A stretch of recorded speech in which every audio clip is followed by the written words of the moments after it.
আসসালামু আলাইকুম, hello viewers, সবাই কেমন আছেন? আশা করি ভালো আছেন। বন্ধুরা, আজকে আমি আপনাদের সাথে শেয়ার করব যে কিভাবে আপনারা আপনাদের বাইন্যান্স অ্যাকাউন্ট দিয়ে ডলার ক্রয় বিক্রয় করে মাসে 20 থেকে 30,000 টাকা পর্যন্ত ইনকাম করতে পারেন। তো বন্ধুরা, ভিডিওটি খুবই গুরুত্বপূর্ণ, সম্পূর্ণ দেখবেন তাহলে বুঝতে পারবেন। আর আমার ভিডিওতে লাইক এবং কমেন্ট করবেন, সাবস্ক্রাইব করে রাখবেন যাতে করে আমি আপনাদের সাথে ভালো ভালো ট্রাস্টেড আর্নিং সাইটগুলো শেয়ার করতে পারি। তো বন্ধুরা, চলুন আজকে আমি পার্ট 1 করব। পার্ট 1 এর মাধ্যমে আপনাদেরকে বাইন্যান্স অ্যাকাউন্টে কিভাবে ডলার ক্রয় বিক্রয় করবেন এই কাজটার অনেকটাই বুঝিয়ে দিব যে কিভাবে আপনারা এখানে ডলার ক্রয় বিক্রয় করবেন। তো বন্ধুরা, আমি আমার বাইন্যান্স অ্যাকাউন্টে প্রবেশ করলাম। এরপরে এখানে আমি ওয়ালেটে ক্লিক করব। ওয়ালেটে ক্লিক করার পরে যেখানে ফি টু ফিতে ক্লিক করে একটু দেখব।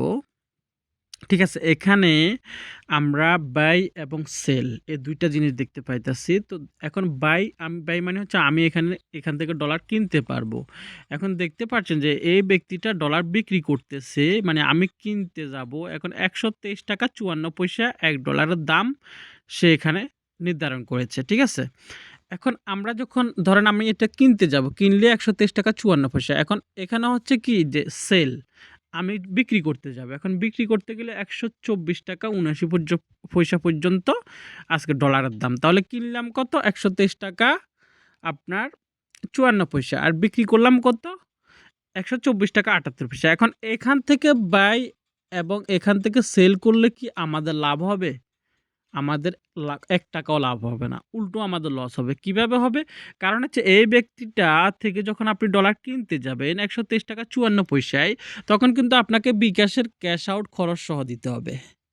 বুঝছেন? যখন আপনি এখান থেকে কিনতে যাবেন আপনাকে বলবে বিকাশের ক্যাশ আউট, মানে আপনি ১০,০০০ টাকার ডলার কিনলে ১০,২০০ টাকা আপনাকে ক্যাশ আউট খরচ দিতে হবে। ঠিক আছে? এখন এখানে যখন আপনি বিক্রি করতে যাবেন, এখানে যদিও ১২৪ টাকা ৭৮ পয়সা আপনি বিক্রি করতে পারবেন, বিক্রি করবেন, তবুও কিন্তু আপনি এখানে বিক্রি করতে গেলে আপনি যার কাছ থেকে কিনবেন, তাহলে সে কিন্তু আপনাকে ১০,০০০ টাকার ডলার কিনলে, মানে সে কিনলে আপনাকে ক্যাশ আউট খরচ দিবে না।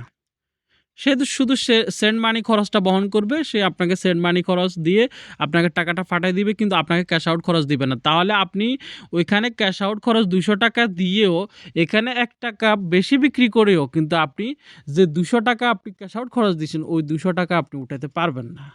উল্টো আপনার লস হবে। আপনারা হিসাব করে দেখেন ক্যালকুলেটরে। তাহলে বুঝা গেল যে আপনি ডলার এখান থেকে ডাইরেক্ট কিনে এবং এখান থেকে এখানে বিক্রি করে আপনি কোনো লাভ করতে পারবেন না। এখন এদের মতো করে যে এরা যখন বিক্রি করে, এই যে যখন এরা বিক্রি করতেছে, ঠিক আছে? তখন এরা ক্যাশ আউট খরচ নিতেছে। এখন যখন এরা কিনতেছে তখন ক্যাশ আউট খরচ দিচ্ছে না। এদের স্বাধীনতা কোথায়? হ্যাঁ, কিভাবে এরা এটা করতেছে? এখন আপনি আমি কেন পারবো না? এটা আপনি এবং আমাকে বুঝতে হবে। এটা হচ্ছে এখানে আপনি যখন এদের মতো করে এভাবে করে আপনি বিক্রি করার অ্যাড দিবেন, মানে দিবেন। আর এটা হচ্ছে সেল। এখানে মানে আপনি ডলার কেনার অ্যাড দিবেন। কিভাবে দিবেন? এটা আপনি কিভাবে পারবেন? ঠিক আছে?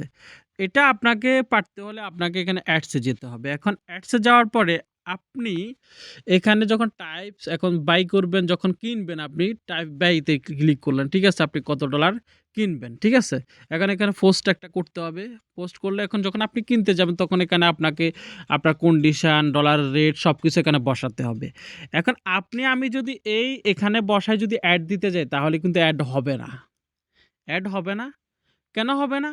কারণ হচ্ছে এখানে বাইন্যান্স কোম্পানির সিস্টেম হচ্ছে এখানে যদি আপনি অ্যাড দিতে হয় তাহলে আপনাকে কোম্পানি থেকে এজেন্ট নিতে হবে। মার্চেন্ট অ্যাকাউন্ট তৈরি করতে হবে। মার্চেন্ট অ্যাকাউন্ট তৈরি করতে হলে আপনাকে কি প্রুফ লাগবে এবং কি ডিপোজিট লাগবে। যেমন আপনি যদি বিকাশের ব্যবসা করতে যান, এজেন্ট নিতে হলে আপনাকে বিকাশ কোম্পানি থেকে এজেন্ট নিতে হলে কিছু ডিপোজিট করতে হয় এবং কন্ডিশন নিতে হয়। ঠিক আছে? তো এজন্য আপনাকে এই কোম্পানি বাইন্যান্স অ্যাকাউন্টও সেম সিস্টেম। বাইন্যান্স অ্যাকাউন্ট থেকে মার্চেন্ট অ্যাকাউন্টে তৈরি করতে হলে, আপনি ডলার ক্রয় বিক্রয় করতে হলে এদের মতো করে, তাহলে আপনাকে এখানে মার্চেন্ট অ্যাকাউন্ট নিতে হবে। তো এজন্য আপনি কিভাবে নিবেন, কি করলে আপনি নিতে পারবেন, সেই সিস্টেমটা আমি পার্ট 2 তে আমি আপনাদের সাথে শেয়ার করব। আপনারা যদি কমেন্ট করেন, আপনারা যদি চান, আপনাদের চাহিদা অনুযায়ী আমি সেকেন্ড পার্টটা তৈরি করব। ঠিক আছে? আপনারা লাইক করবেন আমার ভিডিওতে এবং কি কমেন্ট করে জানাবেন। আর আমার চ্যানেলটি সাবস্ক্রাইব করে রাখবেন। আমি ইনশাল্লাহ খুব দ্রুত আপনাদের সাথে সেকেন্ড পার্টটি নিয়ে আসবো, কীভাবে আপনারা মার্চেন্ট অ্যাকাউন্ট তৈরি করবেন। তো বন্ধুরা, সবাই ভালো থাকবেন। আজকে এই পর্যন্তই। ভিডিওটি কেমন লেগেছে অবশ্যই কমেন্ট বক্সে লিখে যাবেন। তো আল্লাহ হাফেজ।